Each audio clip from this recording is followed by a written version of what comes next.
News 18 special নিয়ে আমি অতনু রয়েছি আপনার সঙ্গে। নিউজ 18 স্পেশালে গুরুত্বপূর্ণ কিছু খবর তো থাকবেই, তবে প্রথমেই আপনাদের জানিয়ে রাখি আমাদের যে আলোচনা হবে সেই আলোচনায় অবশ্যই পেট্রোল ডিজেলের দাম যে কমেছে তাও আসবে আলোচনায়। কিন্তু আমাদের আলোচনার বিষয়বস্তু কি? পঞ্চায়েত ভোট নয় তো, নজরে পঞ্চায়েত ভোট নয় তো, প্রত্যেকটি রাজনৈতিক দল তাদের মতো করে কিভাবে গুটি সাজাচ্ছে আলোচনা হবে তা নিয়ে। এবং প্রথমেই আপনাদের একবার জানিয়ে রাখতে চাইবো কেন আমরা লক্ষ্য পঞ্চায়েত ভোট বলছি। তার কারণ আপনারা জানেন কিছুদিন আগেই জঙ্গলমহল সফর সেরে এসেছেন মমতা বন্দ্যোপাধ্যায় এবং ফের একবার জঙ্গলমহল সফরে যাচ্ছেন। প্রশাসনিক বৈঠক তো রয়েছেই, বুথ স্তরের কর্মীদের সঙ্গেও কথা বলবেন 30শে মে থেকে 1 জুন। পুরুলিয়া ও বাঁকুড়ায় যাচ্ছেন মুখ্যমন্ত্রী।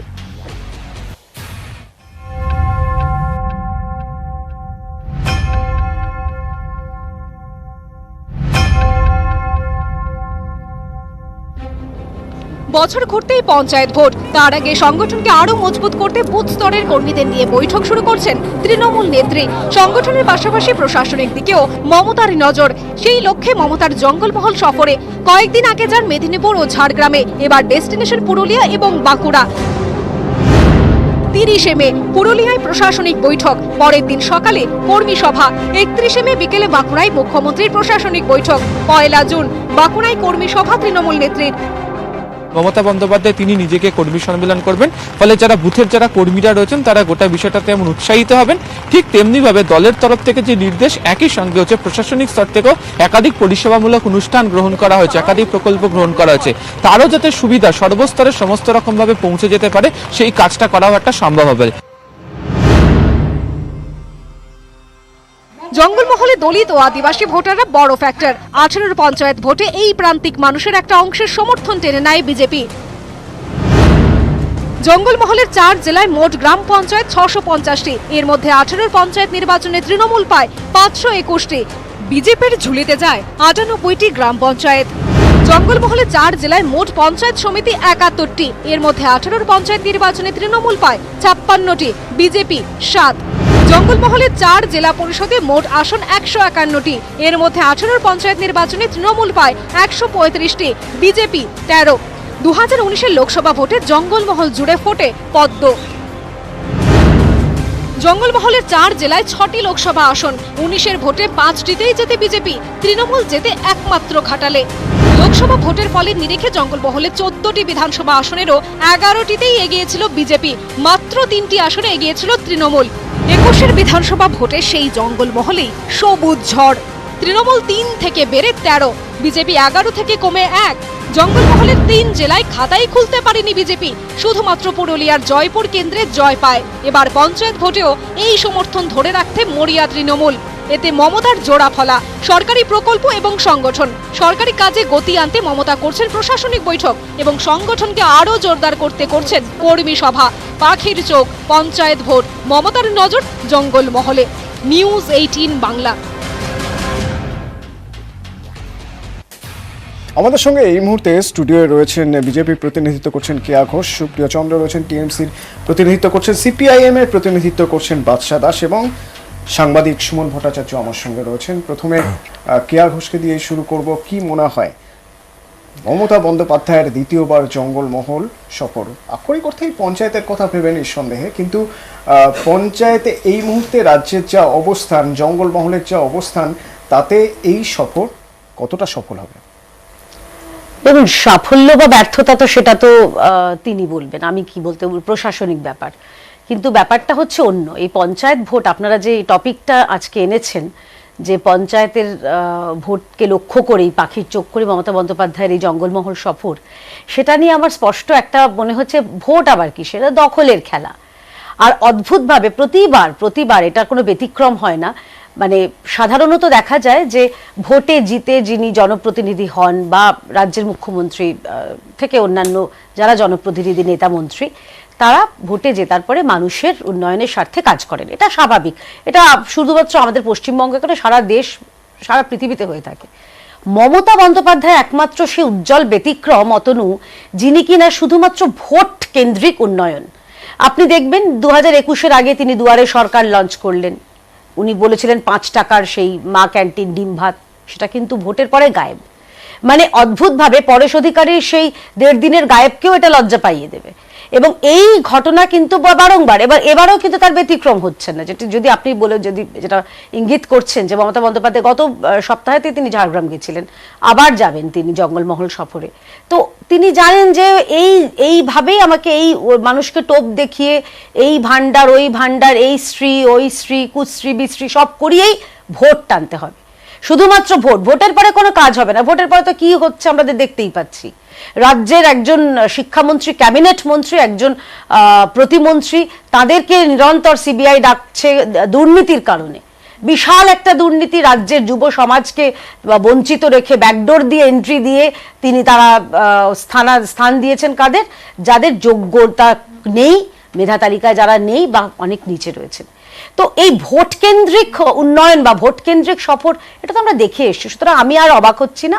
আর যেটা আমি শুরুতেই বললাম যে পঞ্চায়েত ভোট টোট কিচ্ছু নয়, পুরোটাই দখল নেবার একটা খেলা। সুপ্রিয়, আমি প্রথমে বলি যে মমতা বন্দ্যোপাধ্যায় ক্ষমতায় এসেছিলেন যে বদলা নয় বদল চাই, সোনার বাংলা করতে চাই, সেই লক্ষ্যে কাজ এগোচ্ছে, কাজ হচ্ছে। ভোট কেন্দ্রিক উন্নয়নের যে কথা আমার আগে যিনি বলছিলেন বিজেপি থেকে কেয়াদি বললেন, আমি দায়িত্ব নিয়ে বলছি, আমাকে ক্রস ভেরিফাই করলে আমি তো ছাত্র রাজনীতির কর্মী, সুমনদা শিখিয়ে দেবেন, সাংবাদিক আছেন এখানে।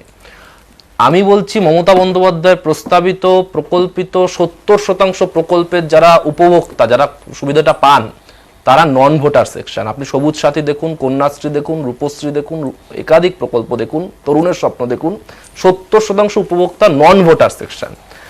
জঙ্গলমহলের ক্ষেত্রে স্পেসিফিক্যালি বলি, জঙ্গলমহলে মমতা বন্দ্যোপাধ্যায় আসবার প্রায় ঝাড়গ্রামকে নতুন জেলা হোক, সিধু কানু বিশ্ববিদ্যালয় থেকে শুরু করে আমাদের রঘুনাথ মুর্মুকে স্বীকৃতি, একাধিক কাজ করেছে। বিজেপি ঝাড়গ্রাম থেকে এতগুলো সাংসদ পেয়েছে, মন্দির মসজিদ নিয়ে সারা রাজ্যে সারা দেশে মন্দির বানাবে, মন্দির করবে, হনুমান মূর্তি করবে বলে। এই জঙ্গলমহলে আমি একটা ক্যাটাগরিক্যাল প্রশ্ন আজকে তুলে ধরতে চাই আলোচনায়। এই আমাদের বিষ্ণুপুর বলুন, বাঁকুড়া বলুন, একাধিক টেরাকোটার মন্দির রয়েছে এবং এগুলো বাংলা শুধু নয়, আমি মনে করি দেশেরও, আমি ইতিহাসের ছাত্র হিসেবে বলছি, দেশেরও এগুলো আমাদের আর্কাইভাল সেকশনে বা ইতিহাসের সেকশনে একটা বড় গুরুত্বপূর্ণ বিষয়। এটা নিয়ে সাংসদরা, বিজেপির ভূমিকাটা কি? আমি বলছি বিজেপি একটা পারফরমেন্স রিপোর্ট কার্ড বের করুক, রেকর্ড বের করুক, যে এই সাংসদরা এলাকার উন্নয়নের জন্য করেছেনটা কি। কোনো কাজ নেই।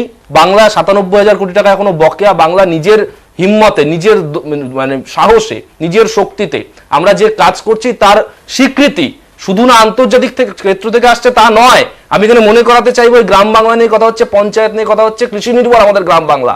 পরপর 6 বার কৃষি কর্ম নেওয়ার যেটা কেন্দ্রীয় সরকার দেয় সেটা বাংলা পেয়েছে।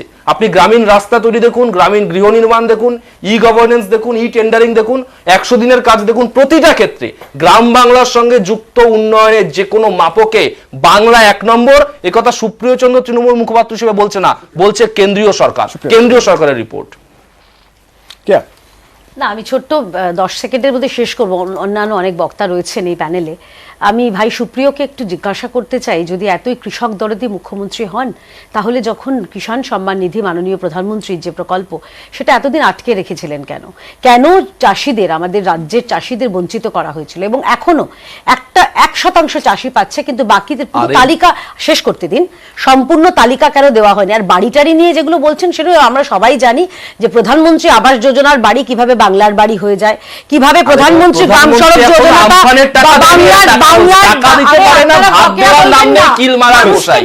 করবেন না। সুপ্রিয়, এটা হচ্ছে দাবি আপনাদের। আমি তো দাবি করতে পারি, আমি নিউজ 18 বাংলাতে দাবি করব, আমি পুরো 50 মিনিট কথা বলবো। আমাকে যদি না দেওয়া হয় আমি বলবো না, আমি বলেছিলাম 50 মিনিট কথা বলবো, আমাকে দেওয়া হলো না। এটাই হচ্ছে এটা হাস্যকর করে তুলছে। 97,000 কোটি টাকা আপনারা বলছেন, সেইটা দাবি আপনাদের, আরে রেকর্ড আপনাদের না রেকর্ড রয়েছে, সাদা কাগজ তো সাদা ফাইল, ম্যাচিং গ্র্যান্টের টাকা থেকে শুরু করে, আরে বাবা, তাহলে জল জীবন মিশনের টাকা ফেরত চলে গেল কিসের জন্য? জল জীবন মিশনের টাকাই নয়, আরে আমরা কিছু টাকা জল জীবন মিশনের নেই, বলবেন এটাই নস্যাৎ করে দেন আপনারা।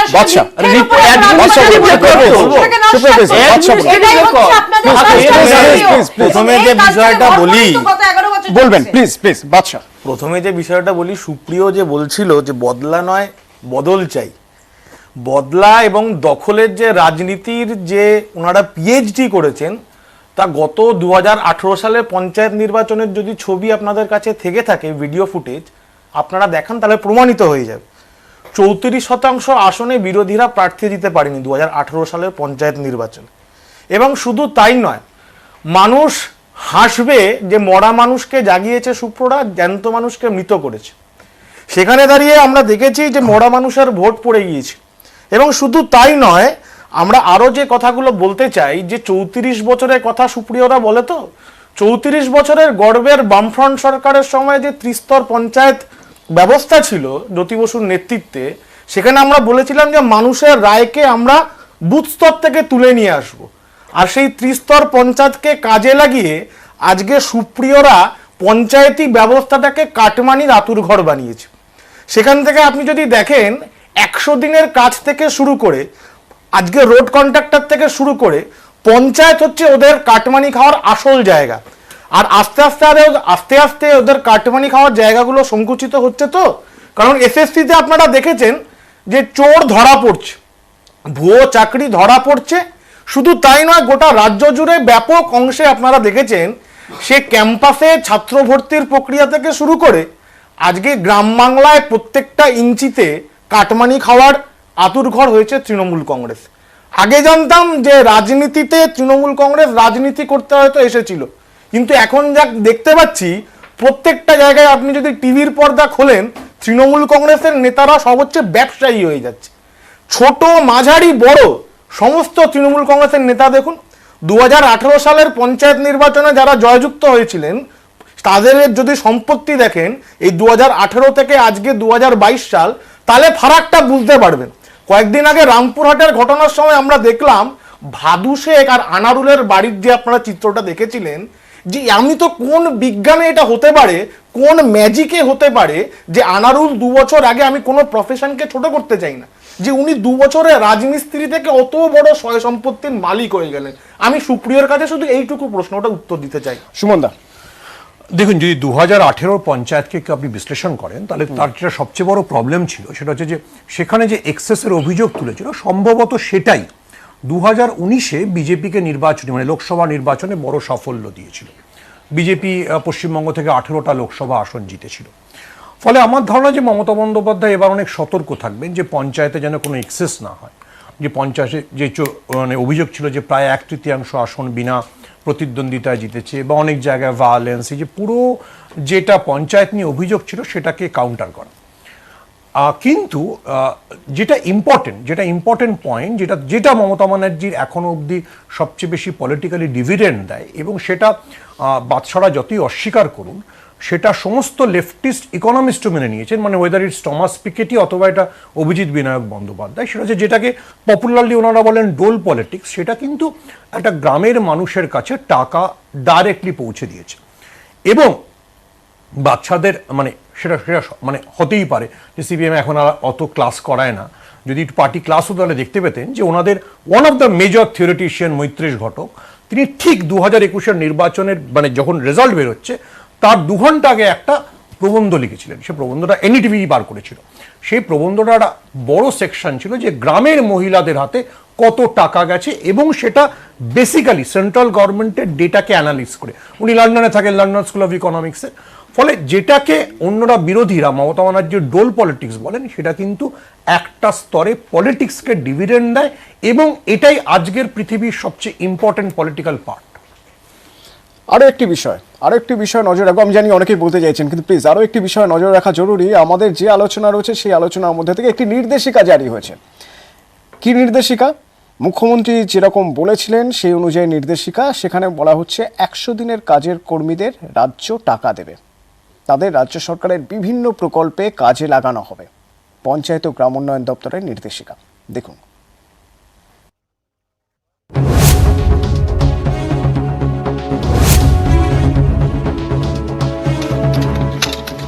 গরিব মানুষের কর্মসংস্থানে বড় ভরসা 100 দিনের কাজ, কিন্তু সেই 100 দিনের কাজের টাকাই কেন্দ্র কয়েক মাস ধরে দিচ্ছে না বলে অভিযোগ।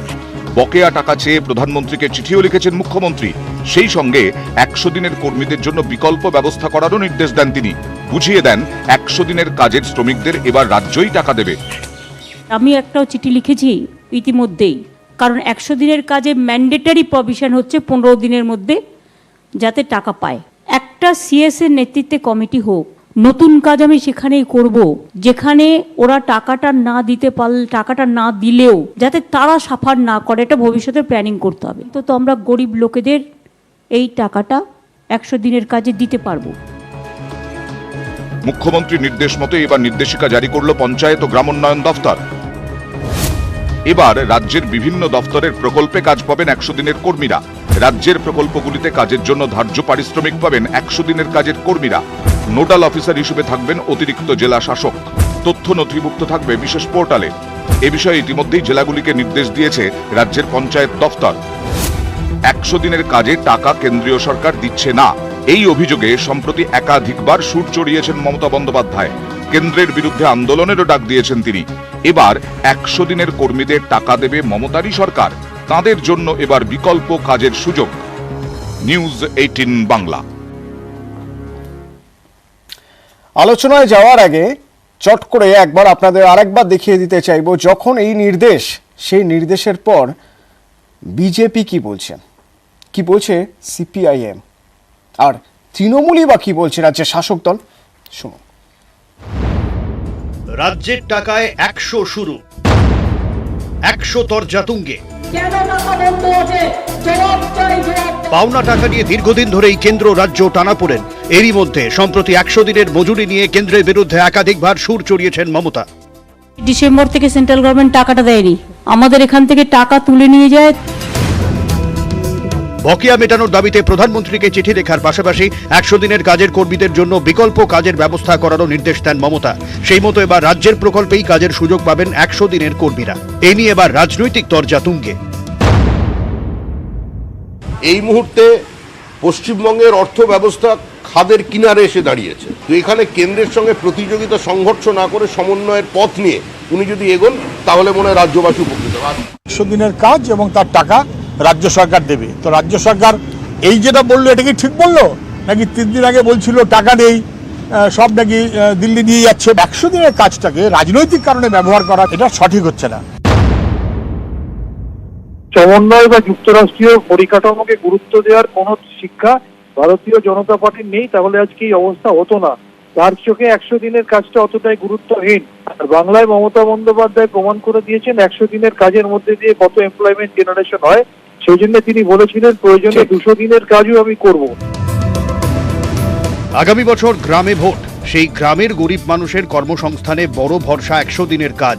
সেই প্রকল্পেই কেন্দ্রীয় বরাদ্দ বন্ধের অভিযোগ। এবার টাকা দেবে রাজ্য, এ নিয়েই চড়ছে রাজনীতির পারদ।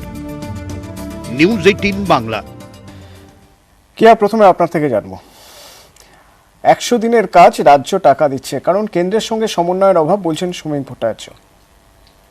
ব্যাপারটা হচ্ছে যে যদি মমতা বন্দ্যোপাধ্যায়ের কাছে এই বিপুল অর্থরাশি থাকে, তাহলে যারা রাজ্য সরকারি কর্মচারী তাদের বকেয়া ডিএটা দিচ্ছেন না কেন?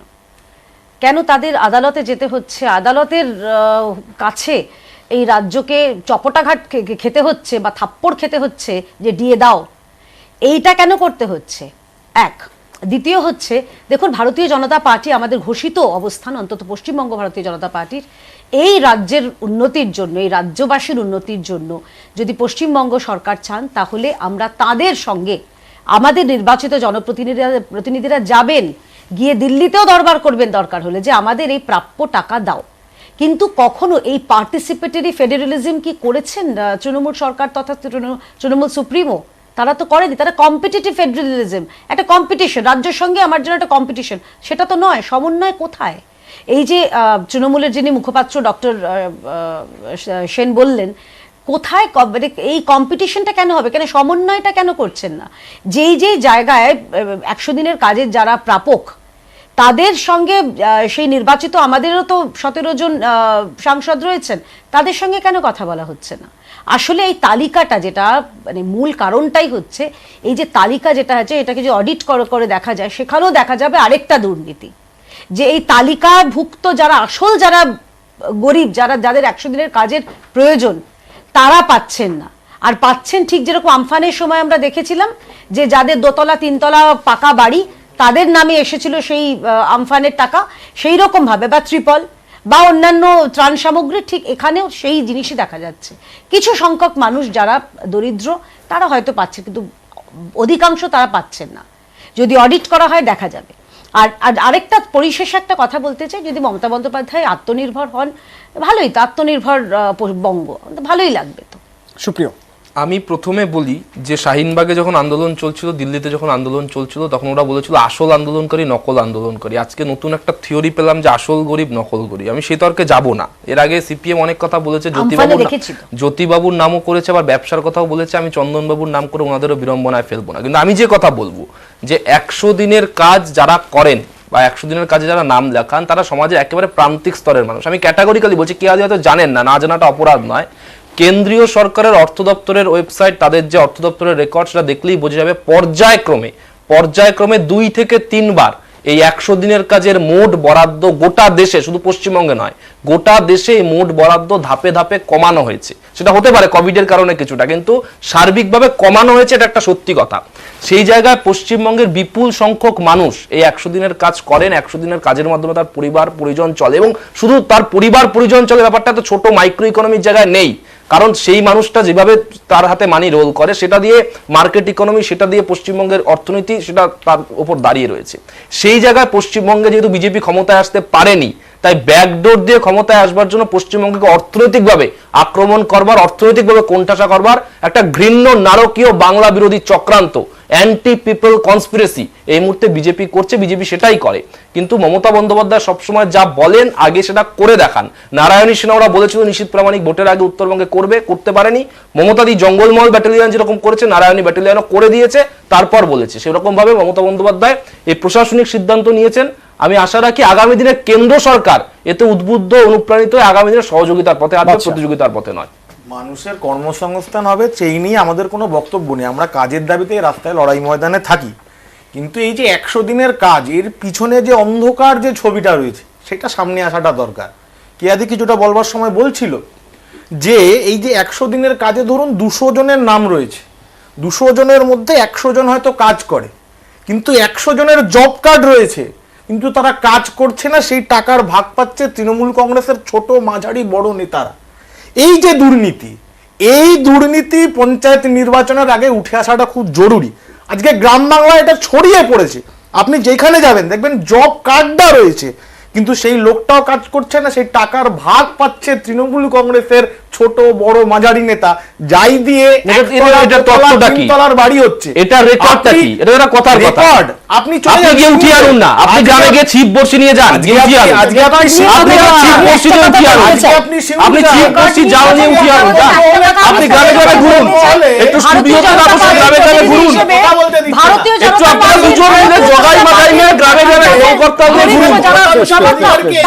আমার বিজেপি রুচি দেশি আসল যে ছবিটা আপনি আজকে সিঙ্গুরে যান, আজকে যদি আপনি জঙ্গলমহলে যান, জঙ্গলমহলের যে কি চিত্র, আজকে মমতা বন্দ্যোপাধ্যায়কে বারবার পিঁপড়ের ডিম খেত সিপিএম আমলে, ওদের থেকে জঙ্গলমহল শিখতে হবে। এটা নিয়ে সিপিএম এর থেকে আমরা টিউশন পড়তে হবে। বলতে দিচ্ছেন না, কথাটা বলতে দিচ্ছেন না। জঙ্গলমহলে আপনি যদি যান, ওখানে দেখতে পাবেন ওরা বলেছিল যে দলতন্ত্র নয় গণতন্ত্র চাই। দলতন্ত্রের যে গোটা চিত্রটা জঙ্গলমহল প্রমাণ করেছে। সেখানে দাঁড়িয়ে সত্যিকারের বেকার শিক্ষিত যুবকরা কর্মসংস্থান পাচ্ছে না, অথচ দাঁড়িয়ে আমরা দেখলাম এই সময়কালে দাঁড়িয়ে মাওবাদীদের জন্য চাকরির কর্মসংস্থান হচ্ছে। হোক, অসুবিধা নেই, কিন্তু যারা প্রকৃত কর্মসংস্থানের যোগ্য, আমি তো একটু আগে আসবার সময় একজনের সাথে কথা বলছিলাম ওখানকার জঙ্গলমহলে, সে বলছে ওইখানে একটা নতুন রব উঠেছে যে মাওবাদী সংগঠন করলে নাকি কর্মসংস্থান। আরে মাওবাদীরা মূল স্রোতে ফিরে এসেছে, মার্ক্সবাদীরা এখন মূল স্রোত থেকে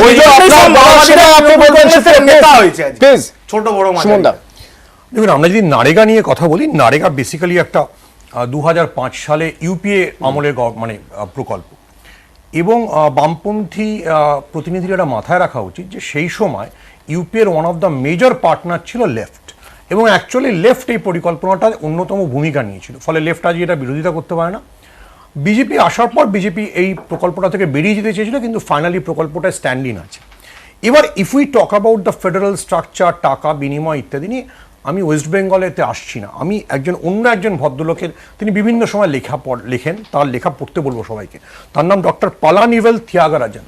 তিনি হচ্ছেন ডিএমকের, মানে তামিলনাড়ুর ফিনান্স মিনিস্টার। তিনি একদম পরিসংখ্যান দিয়ে দেখিয়েছেন যে বিভিন্ন বড় শহর থেকে কেন্দ্রীয় সরকার কত টাকা কর হিসেবে নিয়ে যায় আর সেই রাজ্যকে কত টাকা কর হিসেবে ফেরত দেয়। এবং তারা পরিসংখ্যান দিয়ে দেখিয়েছেন যে চেন্নাই যেটা ওয়ান অফ দ্য মেজর, সেখান থেকে কেন্দ্রীয় সরকার যদি কর বাবদ 1 টাকা আদায় করে তাহলে আগে 2014 আগে চেন্নাই পেত 65 পয়সা, এখন 39 পয়সা। পশ্চিমবঙ্গের ক্ষেত্রে পরিসংখ্যানটা তিয়াগবেল পরিষ্কার করে বলে দিয়েছেন। The problem is when you talk about federal structure, তাহলে আপনাকে তো আপনি ফেডারেল শব্দটা শিখেছেন আমেরিকার থেকে, আলেকজান্ডার হ্যামিল্টন লিখেছিলেন বলে, সেটা তো মানে লেফট অন দি ফেডারেলিজম জানতো না, ঠিক আছে। The problem is if you talk about the federal structure, তাহলে আপনাকে তো টাকা বিনিময় করতেই হবে, এবং সেখানে পিন্নারাই, বিজয়ন, অমিত মিত্র সবাই একসুরেই কথা বলে। সেখানে সমস্যা হচ্ছে যে কেন্দ্রের টাকা সমস্ত রাজ্যগুলো পাচ্ছে তো, that is the critical point. যদি মমতা বন্দ্যোপাধ্যায় বিকল্প পদ্ধতি তৈরি করতে পারেন তাহলে ইটস খুব ইন্টারেস্টিং, সেটা একটা ইকোনমিক মডেল হবে। আমাদের মাথায় রাখতে হবে, কিন্তু আমি আগেও যে প্রশ্নটা বলেছিলাম যে টমাস পিকেটি, যিনি রাহুল গান্ধীকে পরামর্শ দিয়েছিলেন, এবং অভিজিৎ বিনায়ক বন্দ্যোপাধ্যায়, যাকে লেফট মনে করে যে খুব, তারা কিন্তু বারবার মমতার এই যে তথাকথিত ডোল পলিটিক্স সেটাকে কিন্তু বারবার সমর্থন করেছেন, ইভেন অমর্ত্য সেনও লিখেছেন।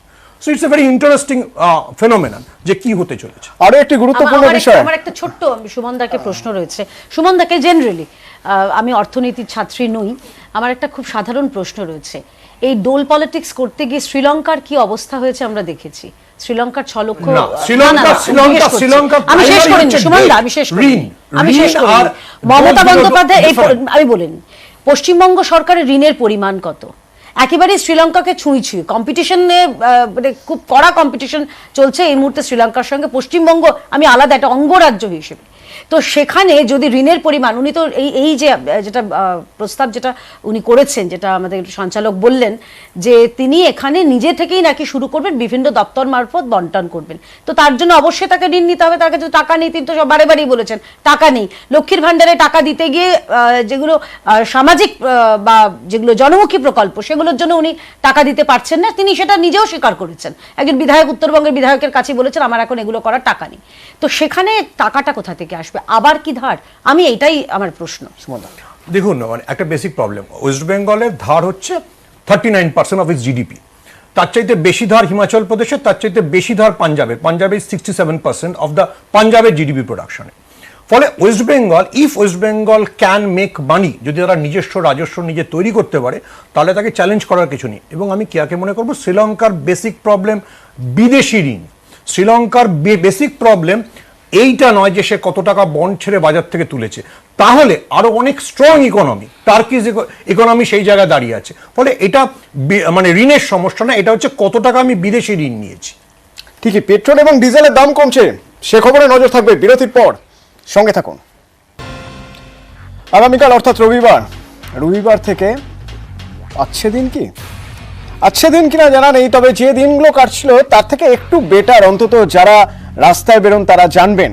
কারণ পেট্রোল ও ডিজেলের দাম কমছে। কতটা কমছে না, পেট্রোলের ক্ষেত্রে 9 টাকা 50 পয়সা লিটার পিছু দাম কমছে, আর ডিজেলের ক্ষেত্রে 7 টাকা লিটার পিছু দাম কমছে আগামীকাল থেকে। নির্মলা সীতারামন টুইট করে তিনি এই দাম কমার কথা জানিয়েছেন। পাশাপাশি উজ্জ্বলা যোজনার ভর্তুকি 200 টাকা সিলিন্ডার প্রতি কাল থেকে, সেটাও জানিয়ে দিয়েছেন। এবং যে সমস্ত রাজ্য আগেরবার দাম কমায়নি তাদের ক্ষেত্রে পেট্রোল ডিজেলের শুল্ক কমানোর আর্জি জানানো হলো। শুরু করবো সুমনদাকে দিয়ে। সুমনদা, সেক্ষেত্রে কি কোথাও একটা রাজ্যগুলির উপর চাপ বাড়ানো হলো? হ্যাঁ, এটা তো প্রধানমন্ত্রী নরেন্দ্র মোদী আগে নিজে বলেইছিলেন যে, কিন্তু সেবার তিনি স্পেসিফিক্যালি যেগুলো অবিজেপি সেই রাজ্যগুলোর কথা নাম কথাই বলেছিলেন, ঝাড়খণ্ড, তেলেঙ্গানা, অন্ধ্র এবং পশ্চিমবঙ্গ। তো এবার যদি কেন্দ্রীয় সরকার 10 টাকা করে কমায়, প্রায় 10 টাকা, তাহলে রাজ্য সরকারগুলিরও একটা রেট্রোতে কমানো উচিত। এবার সেটা রাজ্য সরকারগুলি কতটা কমাতে পারবে সেটা তো রাজ্য সরকারের সিদ্ধান্ত। যেটা আমার ইন্টারেস্টিং পয়েন্ট মনে হয় যে এই সিদ্ধান্তটা একটু আগে নেওয়া উচিত ছিল। কারণ আমরা যদি আন্তর্জাতিক বাজারে তেলের দাম দেখি, আন্তর্জাতিক বাজারে তেলের দাম প্রায় মানে একটা মাঝে ইউক্রেনের জন্য বেড়েছিল 1 মাস, কিন্তু তারপরে ক্রমাগত কমেছে। তো সেই পরিপ্রেক্ষিতে যদি কেন্দ্রীয় সিদ্ধান্তটা একটু আগে নিত, তাহলে হয়তো জিনিসপত্রের মূল্যবৃদ্ধি আরটু কমতো। এবার আরেকটা জিনিসের দিকে আমি সকলের নজর রাখতে বলবো, যেটার দামও কিন্তু খুব বেড়ে আছে, সেটা হচ্ছে ভোজ্য তেলের দাম। যদি কেউ লক্ষ্য করেন যে যেহেতু পাম তেলের উপরে এক্সাইজের হার অনেক বেশি, আপনি যদি যে কোনো ধরনের সানফ্লাওয়ার অয়েলে যান বা যে কোনো ধরনের তেল, সেটা প্রায় গত 1 বছরে ডবল বেড়েছে। সেখানেও যদি কেন্দ্রীয় সরকার পাম তেলের উপরে এক্সাইজটা কমায় তাহলে কিন্তু অনেকটা সাধারণ মানুষের জন্য সুরাহা হবে। কারণ আমরা সবাই জানি মূল্যবৃদ্ধির সূচক প্রায় গত 25 বছরে সর্বোচ্চ মাপে গেছে। ফলে এটা একটা খুব কঠিন সময়, এবং বিশেষ করে যেহেতু করোনা পরবর্তী অর্থনীতির হাল খুব খারাপ, যারা নিম্ন আয়ের লোকজন তাদের রোজগার কম, সেখানে এই ধরনের সিদ্ধান্ত আরো তাড়াতাড়ি নিতে হবে এবং দ্রুত নিতে হবে। ঠিকই। আর এই যে দাম কমলো তা নিয়ে তৃণমূলের কি প্রতিক্রিয়া আমি একবার জানতে চাইবো। সুপ্রিয় রয়েছেন আমার সঙ্গে। সুপ্রিয়, রাজ্যের শাসক দল কিভাবে দেখছে? আমি প্রথমে বলি যে একজন প্রতিদিনের রাজনৈতিক কর্মী হিসেবে পেট্রোল ডিজেলের দাম কমেছে এই সিদ্ধান্তকে আমি প্রথমে স্বাগত জানাই, নির্দ্বিধায় স্বাগত জানাই। দ্বিতীয় কথা, পেট্রোল ডিজেলের দাম যখন বাড়ছিল টানা, তখন আমরা পরিসংখ্যান বলছে টানা 14 দিনে 12 বার বেড়েছে। সেই নিয়ে নিউজ 18 বাংলা একাধিক আলোচনায় আমরা নিজে অংশ করেছি দলের পক্ষ থেকে। আমরা তখন বারবার করে বলছিলাম যে পেট্রোল ডিজেলের দাম কমানোর পুরো বিষয়টা কেন্দ্রের হাতে রয়েছে। তার কারণ হিসেবে কখনো আমরা প্রধানমন্ত্রীর পুরনো ভয়েস আমি নিজে শুনিয়েছিলাম, কখনো তাদের আন্দোলনের একমুখিতা আমি দেখিয়েছিলাম, কখনো আমরা বারবার করে তুলে আনছিলাম সেই কথা যে 5 রাজ্যের নির্বাচনের সময় কিভাবে টানা 2 সপ্তাহ তেলের কোনো দাম বাড়েনি। আমার এখন দেখতে ইচ্ছে করছে কেয়াদির মতো সেই সমস্ত বিজেপি মুখপাত্রদের যারা রাশিয়া, ইউক্রেন, বিভিন্ন মঙ্গল গ্রহ, নেপচুন, ইউরেনাস নিয়ে এসে বোঝাতেন যে কেন্দ্রের কিছু করার নেই, কেন্দ্র ঠুটো জগন্নাথ, পেট্রোল ডিজেলের দাম কেন্দ্র কমাতে পারে না। আজকে তাদের মানে 2 গালে চপেটাঘাত, কেয়াদির ভাষায় থাপ্পড়, সেটা মেরে নির্মলা সীতারমণ বুঝিয়ে দিলেন যে বিজেপি পারে দাম কমাতে, এতদিন ইচ্ছে করে দাম কমাচ্ছিল না। তুমি ইন্টারেস্টিংলি দেখো, যখন বাড়ছিল তখন 14 দিনে টানা 14 দিনে 12 বার বেড়েছে, আর যখন কমলো তখন 10 টাকা কমলো। নিশ্চিতভাবে এটা স্বাগত জানানোর মতো পদক্ষেপ, আরো কমলে আরো ভালো হতো। কিন্তু কেন্দ্রের উচিত অযথা ভাউতার জুমলার প্রসঙ্গ অন্যদিকে না গড়িয়ে সবগুলো বিষয়, ওষুধের দাম বাড়িয়েছে, অত্যাবশ্যকীয় পণ্য থেকে ভোজ্য তেলের কথা বলেছিল, ভোজ্য তেল সহ একাধিক পণ্যকে বাদ দেওয়া হয়েছে, সবগুলো বিষয় পজিটিভ অ্যাপ্রোচ নিয়ে পলিটিক্স করা, পারফরমেন্স ওরিয়েন্টেড পলিটিক্স করা। শুধুমাত্র একে ওকে দোষারোপ আর ভোট এলে 1 টাকা 10 টাকা বাড়িয়ে 1 টাকা 2 টাকা কমিয়ে দিয়ে মানুষকে জুমলা দেওয়া, ভাউতা দেওয়া আর মানুষকে ভুল বোঝানোর দিন শেষ। বাচ্চা, আজকে পেট্রোল ডিজেলের দামটা কমানো হয়েছে, বড় করে দেখানো হচ্ছে, ঠিক কথাই। কিন্তু আমি একটা কথা বলবো, সুপ্রিয় বলবার সময় বলছিল যে 14 বার দাম বেড়েছে। আদতে বিষয়টা হচ্ছে এরকম করে হঠাৎ করে 14 দিনে আপনি ধাপে ধাপে ধাপে ধাপে ধাপে দাম বাড়াতে থাকলেন, আর তারপরে হঠাৎ করে আপনি 10 টাকা কমিয়ে দিলেন। দেখবেন বাজারে জামা কাপড় যখন বিক্রি হয়, জামা কাপড় একটা চড়া দাম করে রাখা হয়, আর তারপরে হঠাৎ করে 15 টাকা দাম কমিয়ে দেখানো হয় যে বিরাট একটা অঙ্কের টাকা কমানো হয়েছে।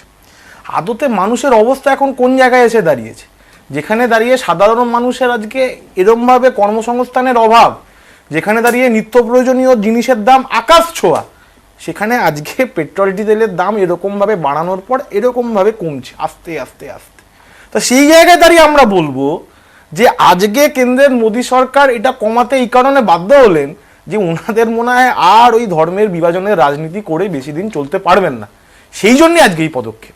কে আপনার কি মনে হয় যে এবার রাজ্যগুলোর দায়িত্ব এটা, যে মানুষকে কিছুটা হলেও কষ্ট লাঘব করার, মানুষের কষ্ট লাঘব করার, অর্থাৎ দাম কিছুটা হলেও কমানো, সেস কমানো? আমি তো এটা দিয়ে শুরু করব যে দিদি আপনি কবে কমাবেন? এত মামাটি যেদিন মানুষের টাকা সরকার, দিয়ে দেবে, মামাটি মানুষের সুপ্রিয় সরকার, মানব দরদী বলতে দিতে সরকার, মানুষের জন্য যার প্রাণ কাঁদে মমতাময়ী মুখ্যমন্ত্রী মমতা বন্দ্যোপাধ্যায়, বকেয়া পয়সা আপনি দিয়ে কবে দিলে দাম সুপ্রিয় কমাবেন? সুপ্রিয় প্রেস, আপনি কথা কবে বলতে দাম দিতে হবে। কমাবেন? রাজ্যের জন্য, রাজ্যের মানুষকে একটুখানি কি স্বস্তি দিতে পারেন?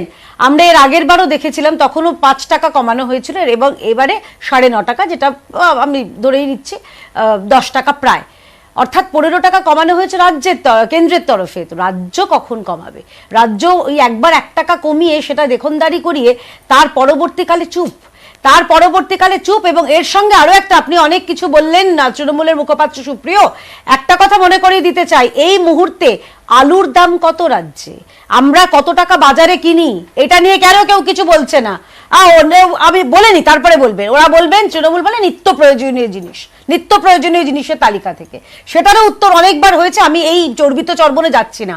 আমি খালি বলছি যে কৃষকদের বাড়িতে গিয়ে জিজ্ঞেস করুন তারা কত টাকায় আলুগুলো বিক্রি করছেন এই ফোড়েদের কাছে, আর ফোড়েরা কত টাকায় এখানে আমরা যারা সাধারণ জনগণ, যারা আমরা কনজিউমার, যারা ক্রেতা, তারা কত টাকায় কিনছে? কিষাণ মান্ডিগুলো কি দশা, কি বেহাল দশা! সারা রাজ্যে এত লক্ষ লক্ষ টাকা, কোটি কোটি টাকা জনগণের খরচ করে কিষাণ মান্ডি করা হয়েছিল, তার কোনো উপযোগিতা হয়নি। আর বড় বড় কথা যারা বলছেন এত, তারা এই মুহূর্তে বলুন, অন্তত কলকাতাবাসী হিসেবে আমি বলছি যে এই মুহূর্তে বিদ্যুতের মাসুল সব থেকে অন্যতম বেশি এই রাজ্যে, সারা দেশের মধ্যে। নিঃশব্দে বিদ্যুতে আবার বাড়ানো হয়েছে। কেন এটা নিয়ে কেউ, মমতা বন্দ্যোপাধ্যায় কিছু বলছেন না? কেন উনি স্পিকটি নট রয়েছেন? কেন আমাদের বিদ্যুতের, আমরা দেখেছিলাম করোনার সময়, আমি নিজে ব্যক্তিগতভাবে বলছি, আমার 14,000 টাকার একটা বিল এসেছিল। সেই বিল তারপরে আমি অনুরোধ করেছিলাম যে ইনস্টলমেন্টে দেওয়া যায় কিনা।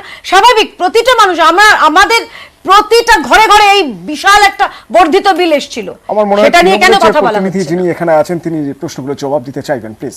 আমি শুধু খুব সংক্ষেপে বলি, যেহেতু সময় কমে আসছে শো টাইমের। আমি বলছি যে ভবানীপুরে বা হাজরা মোড়ে বা শ্যামবাজার মোড়ে আলু উৎপাদন হয় না, আলু ক্ষেত নেই। আলু তো আর হেঁটে হেঁটে বাজারে আসবে না, আলু তো দৌড়ে দৌড়ে বাজারে আসবে না। আলু যেভাবে বাজারে আসে সেটা তার উপর পেট্রোল ডিজেলের দাম জড়িত থাকে। পেট্রোল ডিজেলের দাম আমি বলে দিই জেনে নিন। আরে না জানা তো অপরাধ নয়, জেনে নিন। 14 বার বাড়িয়েছে আর 15 টাকা কমিয়েছে। দেখুন, আমি ওনার বলার সময় থেমে গেলাম। উনি এখনো মনে করেন আলু দৌড়ে আসবে। আলু দৌড়ে আসে না, আলু যে গাড়িতে আসে না চালাতে জল লাগে না, পেট্রোল ডিজেল লাগে। পেট্রোল ডিজেলের দাম 14 বার বেড়েছে আর 15 টাকা কমিয়েছে। না 14 বার বাড়িয়েছে, 14 বার বাড়িয়েছে। মানুষকে জুমলা দেওয়া এই বিজেপির মধ্যে এই প্লিজ আপনার সময় আপনি বলেছেন, প্লিজ আপনার সময় আপনি বলেছেন, সুপ্রিয়কে বলতে দিন, আপনি বলবেন, সুপ্রিয়কে বলতে দিন, please Badsha please, Yadav please, ইয়াদি আপনার পয়েন্ট গুলো তোলা থাকবে, আপনি বলবেন প্লিজ, বলবেন ইয়াদি প্লিজ, ইয়াদি প্লিজ, ইয়াদি না ইয়াদি প্লিজ, ইয়াদি প্লিজ প্লিজ প্লিজ প্লিজ বলতে দিতে হবে। সাধারণ মানুষ কি বলছেন শুনবো। ওয়েলকাম বলবো, থ্যাংক ইউ বলবো। মানে কতটা সুবিধা হবে? 40% 50% সুবিধা হবেই। অনেকটাই সুবিধা হবে, কেন কি পেট্রোলের দাম যেরকমভাবে বাড়ছে সেই অনুযায়ী তো আয় বাড়ছে না, তো সেই অনুযায়ী যদি কমে দাম তাহলে পরে তো অনেকই সুবিধা হবে। ফ্যাক্ট কমুক আর কি করবো, করলে তো ভালো না। জীবনে কোনোদিন কমেনি, খালি বেড়েই গেছে। আর দিন তো 120 টাকা হয়ে গেল পেট্রোল বাড়তে বাড়তে। একটু তো সুবিধা হবে আমাদের, ধরো 10 লিটার বাঁচাতে গেলে 70 টাকা কম লাগবে, তো একটু তো সুবিধা হবে। পেট্রোলটা যদি মোটামুটি 100-র নিচে আসে তাহলে খুবই ভালো হয়, অন্তত আমরা ভাড়া কাটতে পারি, এরকম লস খেতে হয় না গাড়ি নিয়ে। খুব সংক্ষেপে সুপ্রিয়, খুব সংক্ষেপে। না আমি তো যে কারণ যেহেতু সবাই ইন্টারাপ্ট করেছিল সেই জন্য আমি সময় দিলাম। সুপ্রিয় খুব সংক্ষেপে। আমি যে প্রশ্ন করেছিলাম যে আলু নিয়ে যে প্রশ্ন হয়েছে তার আমি ক্যাটাগরিক্যাল উত্তর দিয়েছি। আমি আশা করি উনি বুঝতে পেরেছেন, অথবা বাড়ি গিয়ে আরেকবার দেখলে বুঝে যাবেন। দ্বিতীয় কথা হচ্ছে যে আমি তো প্রথমেই বললাম পেট্রোল ডিজেলের দাম যে কেন্দ্র সরকার কমিয়েছে নিশ্চিতভাবে স্বাগত জানাই আমি ছাত্র রাজনীতির একজন কর্মী হিসেবে। কিন্তু এই দাম কমানোটা আর দাম বাড়ানোর দুটো হার হেল অ্যান্ড হেভেন ডিফারেন্স রয়েছে। আমি সাধারণ মানুষের বোঝার জন্য বলে দিয়েছি 14 বার দাম বেড়েছে, এটা পরিসংখ্যান বলছে। 14 বার দাম বেড়েছে, 15 টাকা দাম কমেছে। মানুষের কাছে পুরোটা পরিষ্কার। আরে তোমাদের সরকার শেষ থেকে কেন বেড়াই দিচ্ছেন না? আরে আমাদের সরকার, আমি তো বলছি পুরো শেষটা তুলে নেবে। আমি এত বড় কথা বলে দিলাম, 97,000 কোটি টাকা 50% দিয়ে দিই, তারপরের দিন আমি নিজে আপনারা বুঝতেই চাইছেন না।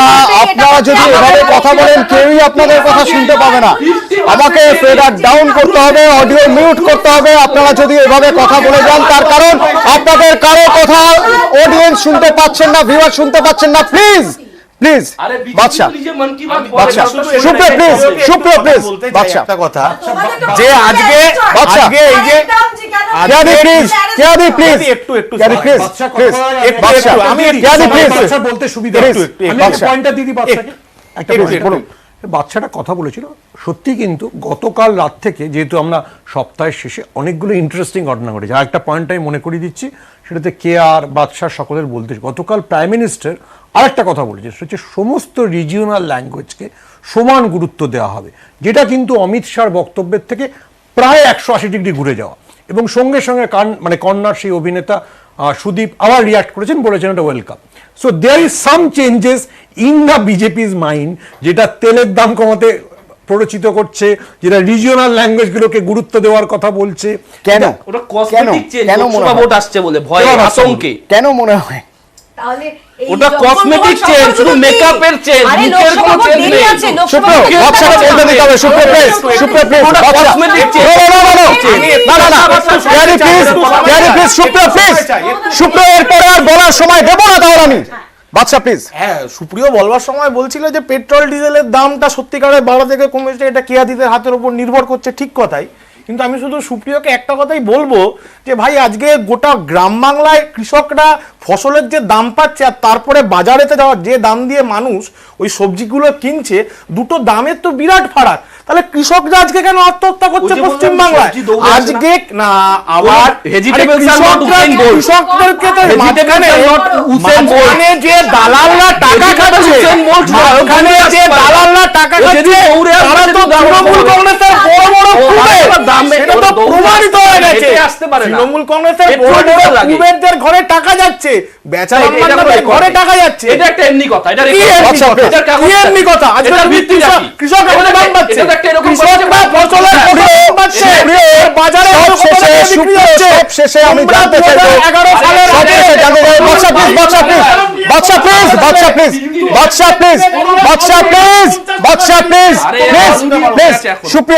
সুপ্রিয়, আমি শুধু সব শেষে জানতে চাইবো, এই সিবিআই দপ্তরে শিক্ষা প্রতিমন্ত্রী, আমি এ রাজ্যের মানুষ, আপনি এ রাজ্যের মানুষ, শিক্ষায় নিয়োগ নিয়ে দুর্নীতির অভিযোগ উঠছে, অভিযোগের জায়গা, আইনি পদক্ষেপ চলছে, সেসব জায়গায় ঠিক আছে। সিবিআই বৃহস্পতিবার, শুক্রবার, আজকে আবার ডেকে পাঠিয়েছিলেন শিক্ষা প্রতিমন্ত্রীকে। মাঝখানে শিক্ষা প্রতিমন্ত্রীকে খুঁজেই পাওয়া যাচ্ছিল না। শুনতে কেমন লাগছে আপনার? সুপ্রিয়, আপনার কাছে আমার প্রশ্ন। দলের সর্বভারতীয় সাধারণ সম্পাদক, ব্যক্তি জীবনে আমার নেতা অভিষেক বন্দ্যোপাধ্যায়কে কলকাতার একটা কেসে এই সিবিআই, এই ইডি এরা দিল্লিতে নিয়ে গিয়ে টানা 8 থেকে 8.5 ঘন্টা জেরা করেছিলেন। অভিষেক বন্দ্যোপাধ্যায় মানে পজিটিভলি প্রত্যেকবার গিয়েছেন অভিষেক বন্দ্যোপাধ্যায়, সহযোগিতা করেছেন। শিক্ষা প্রতিমন্ত্রী কোথায় ছিলেন? শিক্ষা প্রতিমন্ত্রী ট্রেনে উঠেছিলেন, অথচ যেখানে নামার কথা সেখানে নামেননি, গায়েব হয়ে গিয়েছিলেন। কেন? তার মেয়েকেও তো ডেকে পাঠানো হয়েছিল, তিনিও তো নেই। কেন? আমি এই প্রশ্নগুলো করছি কেন জানেন? যারা ভিন রাজ্যে রয়েছে, বাঙালি যারা অন্য রাজ্যে রয়েছে, তাদের বন্ধুরা যারা ওই রাজ্যে থাকেন, তাদের কাছে এই প্রশ্নের উত্তরগুলো দিতে হয়। না, দেখুন, কে কি ক্যাটাগরিক্যাল স্পেসিফিক কি কারণে কোন তদন্তে কোন সময় উপস্থিত হওয়ার কথা ছিল নিতে পারেননি, সেটা তো তিনি ব্যক্তিগতভাবে তিনি জবাবটা দিলে সবচেয়ে ভালো হবে। আমি তো সেই মানে ওনার উকিল নই, 1 নম্বর। দ্বিতীয় কথা হচ্ছে যে 1996-এ প্রাথমিক শিক্ষক যে নিয়োগ হয়েছিল, তার 2200 জন সিপিএম ক্যাডারের চাকরি কিন্তু 2012 সালে চলে গিয়েছিল আদালতের নির্দেশে। আমি সেই প্রশ্নে যাচ্ছি না, আমি এটা দিয়ে জাস্টিফাই করছি না যে এখানে 609 জনের যে দুর্নীতির মামলাটা হচ্ছে সেটাতে আমাদের দলের স্ট্যান্ড, সেটা নয়। আমি যে কথা বলছি যে অভিষেক বন্দ্যোপাধ্যায় যে পথটা দেখিয়েছেন, যে তদন্ত যা হবে, তিনি যেই হন না কেন তদন্ত আমরা সহযোগিতা করব, তদন্ত ফেস করব।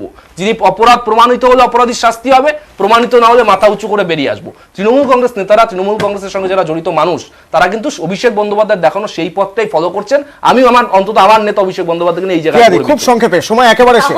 তাহলে পার্থবাবুকে ডিভিশন বেঞ্চের শরণাপন্ন কেন হতে হয়? না, এটা তো আইনি প্রক্রিয়া। কেন উনি, আপনি তো বলেন অভিষেক বাবু তো করেননি। অভিষেক বাবু যদি একটা নিদর্শন তৈরি করেন নিজের দলের, আপনি তো যেটা বলেন, অভিষেক বন্দ্যোপাধ্যায় একটা নিদর্শন তৈরি করেছেন, বাকিরা সেই নিদর্শন ফলো করবার চেষ্টা করছে, বাকিরা চেষ্টা করছে। আসলে আমি একটা অন্য কথা বলছি অতনু, 10 সেকেন্ডের। মমতা ব্যানার্জি এই যে যেটা দিয়ে শুরু করলাম, ঝাড়গ্রাম সফর, উনি গতবারই বলেন আমি দুর্নীতি বরদাস্ত করব না। তাহলে এবং দুর্নীতিবাজদের আমার দলে কোনো ঠাঁই নেই, এরকম জিরো টলারেন্স। তাহলে পরেশ বাবুর মেয়ে অঙ্কিতা অধিকারী, তিনি তো বাবার প্রতিপত্তিতে তিনি তো চাকরি পেয়েছিলেন, পরেশ বাবুর ক্ষেত্রে তাহলে মমতা বন্দ্যোপাধ্যায় চুপ কেন? বাদশা, আমরা পশ্চিমবঙ্গের মাটিতে খুব লজ্জা লাগছে আমাদের, যে এরকম শিক্ষা প্রতিমন্ত্রী পালিয়ে বেড়াচ্ছে। বলতে দাও, কথা বলো। আচ্ছা, সংখ্যা 2200, তোমরা 2200, তোমরা 600 কথা বলতে দাও। 2200, তোমরা 18টা কমিশন করেছো। কালকে বন্দ্যোপাধ্যায় বলেছে একটা লোকাল বাদশা যার কথা বলছেন, আমি আজকে এইটা সুপ্রিয়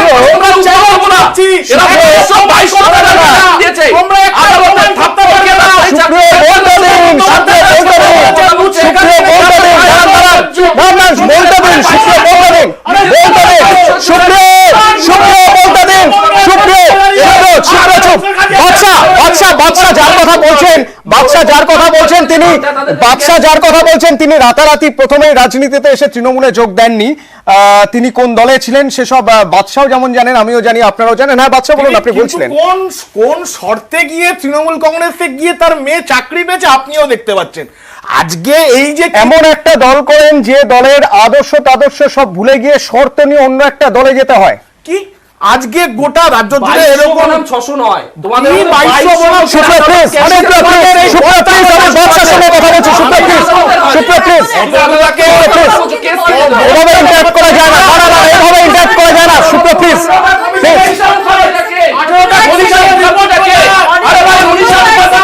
মানে আপনারা কেউই চান না, আপনাদের কথা দর্শক শুনুক। আপনাদের বলার মতো এমন কিছুই নেই যেটা দর্শকের কান পর্যন্ত পৌঁছয়। সময় শেষ, আমরা এখানেই শেষ করছি। ভালো থাকুন, সঙ্গে থাকুন।